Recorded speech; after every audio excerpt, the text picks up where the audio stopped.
Sveiki, mėlyjeji, jeigu kažką praleidote, tai šiandien mes iš Nusa Lembongan atkeliavome į Nusa Penidą. Noriu su jumis pasidalinti labai gero vairuotojo kontaktų, o tuo tarpu mes keliaujame į savo viešbutį. Deja, nors ir atsiliepimai apie jį buvo labai geri, negalėčiau jo rekomenduoti, nes jo lokacija yra tikrai labai prasta. Labiau rekomenduočiau rinktis viešbutį šioje salos dalyje, nes čia bus daugiau restoranų, kavinių, parduotuvių ir susisiekimas bus tiesiog patogesnis. Pirmas dalykas, ką pastebėjome šiame viešbutyje, kad čia yra labai užkeltos kainos. Šiaip normali kaina per dieną yra apie 7. Aišku, iš viešbučio brangiau.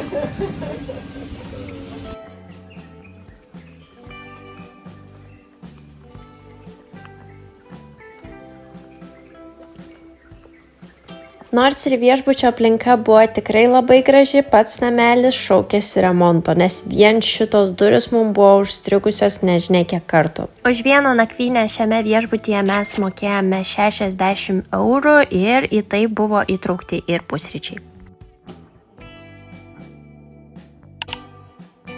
Na, mes kaip visada labai ilgai viešbutyje neužsibuvome, taigi išsinuomavome iš viešbučio motorolerį, užsipylėme kuro ir keliavome apžiūrėti salos. Jeigu jums kyla klausimas, kiek dienų praleisti Nusa Penidoje, tai sakyčiau 2 arba 3. Vieną iš dienų galėtumėte aplankyti vakarinę salos dalį, o kitą dieną rytinę. Mes pirmiausiai nusprendėme aplankyti rytinę salos dalį ir pradėjome savo kelionę nuo Teletubbies Hill. Tačiau šnekant visiškai atvirai, nelabai ką ypatingo čia pamatėme, tai net nežinau, ar galiu rekomenduoti šią vietą.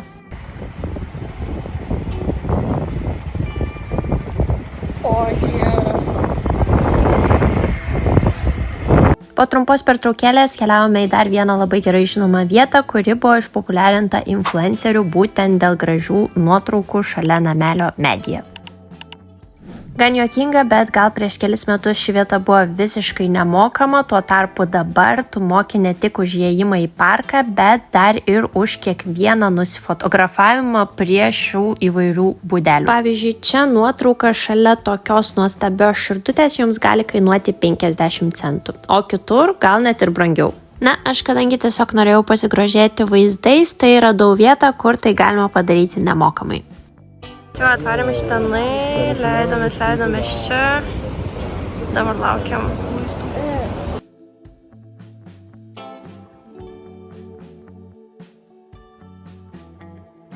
Tai, kaip tikri turistai, pasidarėm po keletą gražių nuotraukėlių ir keliavome į kitą vietą.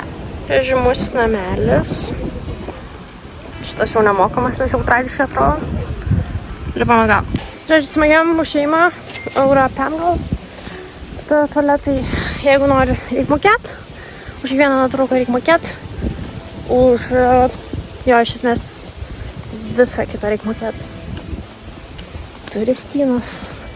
Žodžiu, idėja verslui nuo nulio. Čia pat gyveni, čia pat augini kiaulės, čia pat aptveri tam tikrą teritoriją ir liepi turistams susimokėti už kiekvieną nuotrauką. Jeigu jums svarbu turėti gražių nuotraukų iš kelionės, tai būtinai čia užsukite, tačiau jeigu jums nuotraukos nėra prioritetas, tada geriau praleiskite šitą vietą. Na, mes toliau keliaujame į žymųjį Diamond Beach ir vėlgi ironiškai lankiausi čia prieš 2 metus ir įėjimas buvo visiškai nemokamas, o dabar jau tenka susimokėti.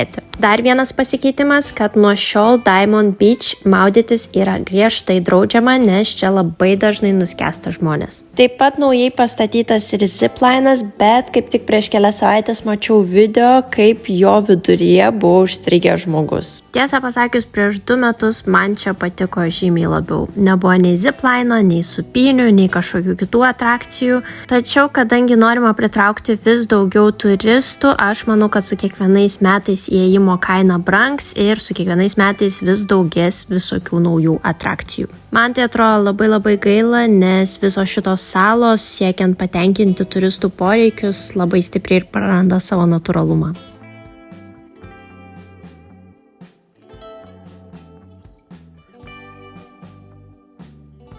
Na, o dabar leidžiamės žemyn į patį Diamond Beach'ą ir kaip galite matyti pačioje pradžioje nusileidimas tikrai nėra sudėtingas, nes yra laipteliai, tačiau labai greitai viskas gali pasikeisti.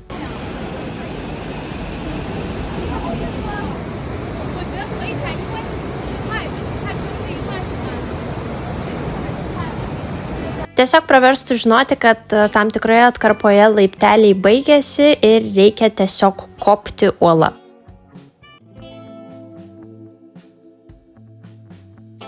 Na vis dėlto, jeigu jums pavyko pasiekti šį paplūdimį, labai prašau jūsų nesimaudykite čia, nes srovės čia yra labai stiprios, o gelbėtojų čia nėra. Jeigu jūs pradėtumėte skęsti šiame paplūdimyje, iš esmės niekas jums nepadėtų, nes kaip ir sakiau, jokios gelbėjimo komandos greitai čia neatsirastų. Ir kaip tik ant mūsų akių viena porelė nuplaukė pakankamai giliai ir pradėjo skęsti, nes srovė traukė juos gilyn į vandenyną ir jie kaip negalėjo iš jos išplaukti. Taip, kad geriau pasigrožėkite šiuo paplūdimiu labai iš toli ar nuo kranto ir geriau nerizikuokite savo gyvybę, nes tas ženklas neleidžiantis maudytis yra pastatytas ne veltui. Prabuvus paplūdimyje keletą valandų pradėjo stipriai niauktis ir lynoti, taigi mes užkilome į viršų ir važiavome atgal savo viešbutį. Na ir būtent taip užsibaigė mūsų pirmoji diena Nusa Penidoje.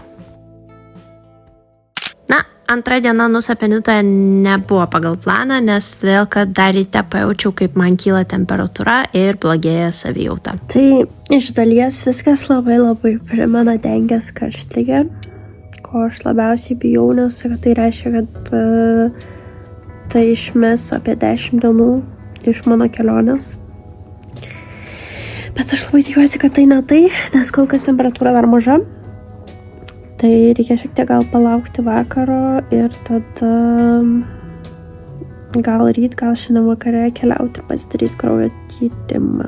Tai vis tik nusprendžiau nuvažiuoti į ligoninę, kur man skyrė konsultaciją, tada padarė keletą tyrimų ir nustatė, kad man tiesiog yra dehidratacija ir trūksta vitaminų. Visą tai man kainavo apie 140 €, bet kadangi turėjau kelionės draudimą, tai viskas bus kompensuota. Tai taip ir praėjo antra diena, tiesiog pagulėjau, pailsėjau ir ruošiausi trečiai dienai. Trečią dieną nusprendėme patyrinėti vakarinę salos dalį ir savo kelionę pradėjome nuo Angels Billabong. Nors šiuo metu ši vieta atrodo labai rami ir taip ir norisi ten išsimaudyti, žinokite, kad bet kurią sekundę viskas gali pasikeisti. Bangos čia tikrai nenuspėjamos ir labai pavojingos. Internete galite rasti ne vieną žiaurų video, kaip turistai rizikuodami savo gyvybę lenda į vandenį, o kitą sekundę jau kovoja už savo gyvybę. Taigi dar kartą pasikartosiu, šioje vietoje būkite labai atsargus, net jeigu nesate vandenyje.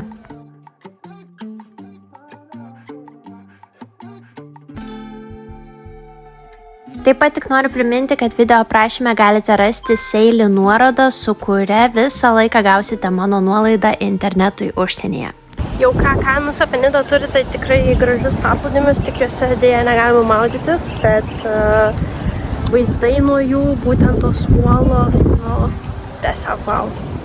Tai kadangi dar, nežinau, jaučiuosi nepuikiausiai, tai atvarėme Broken Beach ir Angels Billabong, kur labiau toks ramus pasivaikščiojimas, o dabar valysim į Kelinging. Ir ten jau žiūrėsiu, ar aš kopsiu žemyn, ar ne. Bet šiaip dar norėčiau tai padaryti, kol nepastatė liftų. Na ir kaip visur Nusa Penidoje, čia taip pat galite rasti mokamos fotosienelės. Taigi mes dar šiek tiek apsižiūrime ir keliaujame į vieną garsiausių paplūdimių Nusa Penidoje, tai Kelinging Beach.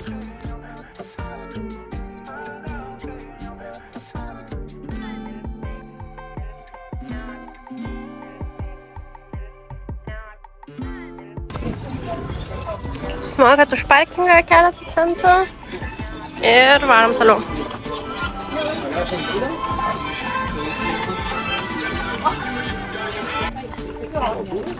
Taigi matot, statybos jau prasidėjusios.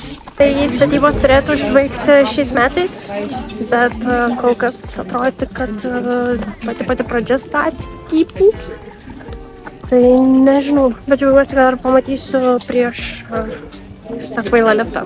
Jeigu nežinote, apie kokį liftą šneku, tai tuoj viską papasakosiu. Kadangi šį vieną gražiausių pasaulyje paplūdimių turistams yra labai sudėtinga pasiekti, valdžia nusprendė čia pastatyti stiklinį liftą, kad kuo daugiau žmonių galėtų nusileisti į apačią ir pamatyti garsų į paplūdimį. Kiek teko šnekėti su vietiniais, jie mano, kad šitas sprendimas paplūdimį visiškai nužudys, nes kol kas jis yra laukinis ir visiškai natūralus, bet kai tik atsiras liftas, žinoma, kad atsiras kavinės, restoranai ir kiti turistiniai dalykai. O čia ir vėl matome krūvą žmonių, kurie moka pinigus, kad užliptų ant pakilos ir pasidarytų nuotrauką. Tai noriu parodyti, kur tai galima padaryti nemokamai. Tai iš esmės, paėjus iš tos pusės, šiek tiek tolėliau galite pamatyti visiškai tuščią ir galite nusifotografuoti nemokamai. Bent jau kol kas nežinau, šiais metais ne, kitais metais gal apmokestins jau šitą vietą.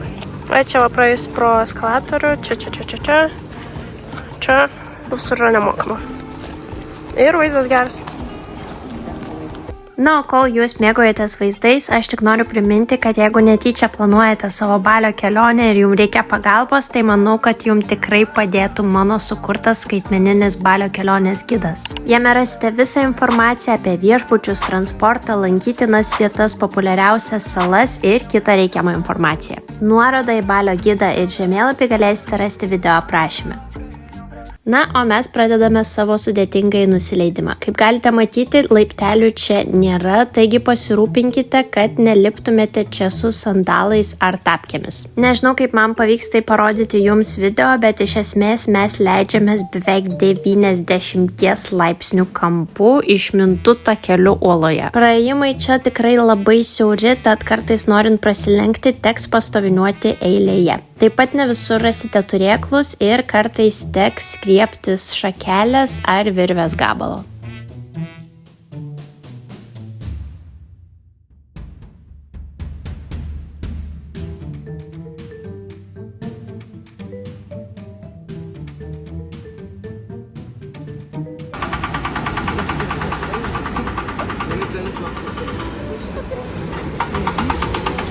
Nežinau, kaip jums atrodo iš šio video, bet nusileidimas yra tikrai pakankamai sunkus ir jis trunka apie 1 valandą. O pakilimas gal kiek lengvesnis, bet irgi manau, kad reikėtų skirti apie 1 valandą. Parašykit komentaruose, ar norėtumėt leisti žemyn šiuo taku.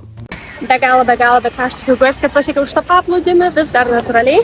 Tai šiais metais nulipti žemyn buvo žymiai lengviau, nes jie padarė labai daug turėklų. Nes kai lipau prieš 2 metus, tai prisimenu, kad laikiausi į šakas, šaknis, lapelius ir taip toliau. Gražusis nuostabus paplūdimys su vienam pavojingiausių bangų pasaulyje. Sakoma, kad čia irgi vos nežinau, kiekvieną dieną miršta po žmogų. Ir neatvažiuos nei kas tikrai nesileidžia žemyn 1 valandą, kad išgelbėtų žmogų, tai kad jau jeigu kažkas atsitinka čia, tai patys suprantu.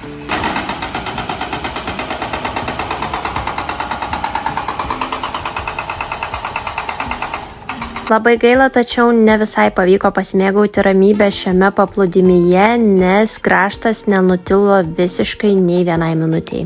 Sunku įsivaizduoti, kas čia bus po to, kai bus užbaigtas liftas, nes net dabar, kai taip sudėtinga patekti į šį paplūdimį, žmonių čia tikrai netrūksta.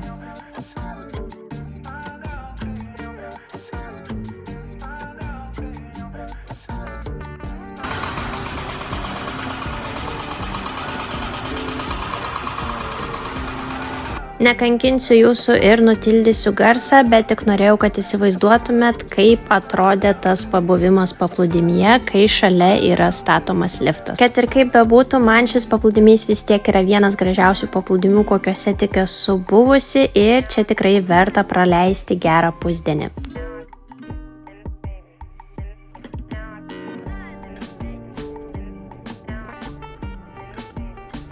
Dar vienas dalykas, Balyje saulė leidžiasi labai greitai, o patikėkit manim, jūs tikrai nenorite lipti į viršų tamsoje, taigi pasilikite pakankamai laiko užkilimui atgal.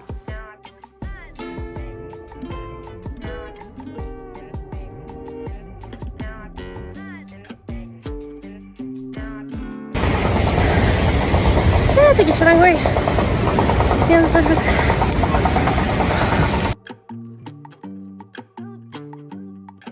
Tikriausiai nepasakysiu nieko naujo, bet saugokit savo telefonus kaip savo akį, nes beždžionės taip ir tyko kažką iš jūsų pagriebti. Tai va, diena užskaityta. Šiaip iš tikrųjų labai keista, kad vakar užvakar jaučiausi taip prastai, o šiandien taip gerai. Tai kol kas už patekimą į šį paplūdimį vis dar nereikia mokėti. Reikia mokėti tik tais už pasidarymą nuotraukos, kažkiek centų ir už parkingą. Bet dabar labai įdomu, kiek čia reikės už tą liftą susimokėti. Įsivaizduoju, kad bus gal koks 20 eurų pirmyn atgal. Nu, atidom. 4 dienos rytą mes tiesiu taikiniu keliaujame į uostą ir plauksime į Gili-T salas. Tai va, turite ieškoti šito pavadinimo. Tada einate į kavinę. Ir kavinėje pamatot va ten gale 2 vaikinukus, kurie registruoja bilietams. Viskas, sumokat, gaunat bilietą ir keliaujat. Tai ką jums reikia žinoti, kad šiuo metu, nežinau kaip bus vėliau, nes pastoviai viskas keičiasi, tai dabar iš Lomboko į Gili-T laivas plaukia 10:30. Ir plaukia, kiek žinau, į Gili-T būtent, o jau iš Gili-T į Gili-Meno ir Gili-Air keliauja mažiukas laiviukas. Nes vis tik pagrindinė sala yra Gili-T, nes didžiausia, labiausiai pažengusi, tai plaukiama į JAV, o vėliau iš jos mažesniais laiveliais. Ką jums dar reikia žinoti? Tai mums pasakė, kad kelionė laivu užtruks 2 valandas 50 minučių, kažkas tokio. Tikriausiai užtruks ilgiau, nes visgi esame Indonezijoje, visą laiką užtrunka ilgiau ir kainavo 14 eurų. Tai kaina, sakyčiau, tikrai pakankamai gera. Na, o bilietus galite nusipirkti iš savo viešbučio, iš vairuotojo kontakto, kurį daviau video pradžioje, arba per Twelve Asia. Kas manguoja neblogai. Tikiuosi, vandenynas bus ramus. Labai tikiuosi. Nes mačiau begalę baisių video, kai žmonės tiesiog vemia laive. Nenori vykti laive. Taip pat labai rekomenduoju lipti į laivą vieniems iš pirmųjų, nes prisiminkite, kad esate Indonezijoje, o tai reiškia, kad vietų dažniausiai yra parduodama žymiai daugiau negu jų yra ir labai gali būti, kad jums vietos tiesiog neliks. O jeigu kažkam nelieka vietos, tai reiškia, kad jie keliauja į lauką ant denio ir jeigu vandenynas yra neramus, tai jie po tokio plaukimo gali būti visiškai šlapi. Tai tiek iš manęs šiandien, jeigu dar turite kažkokių klausimų, tai būtinai rašykite ir klauskite, nes tikrai labai mėgstu gauti iš jūsų žinutes. Neužmirškite pasubscribinti šio kanalo ir laukite naujojo video iš Gili-T salos.